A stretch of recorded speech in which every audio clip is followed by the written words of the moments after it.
think of a similar story, which was like, let's see, so I graduated in 2010. The financial crisis was 2008. We all got out of school and it was like, oh, so no jobs. Okay, well, that's interesting. And so it was just like, you just take the jobs that you can do. And a lot of folks needed somebody that knew something about this new thing called BIM that was going around. And I was like, well, I need a gig. So I took a job at a really, really cool company as an awesome, it was like an awesome first experience, Cosentini and Associates. And I worked as a CAD technician. Like within the first weeks of getting there, I was like, I don't like this. This is not what I want. Like, I don't want this You at already all. knew. I already knew. I was like, I don't like this at all. I can't wait to get back to architecture.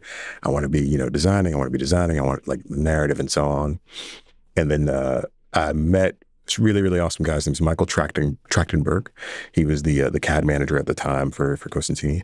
And he showed me my first script.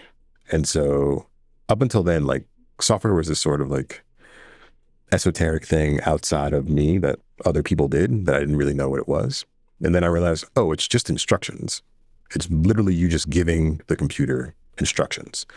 And I'd used CAD since high school. I knew how CAD worked. And so I realized if you tell it, draw a line here, here, here, here, and here, it'll do it. And so the exciting thing became you just need to draw a line between the thing that you start with, the problem you want to solve, and the solution. And the computer will do it for you. That turned 8 hours of work into like 3 hours.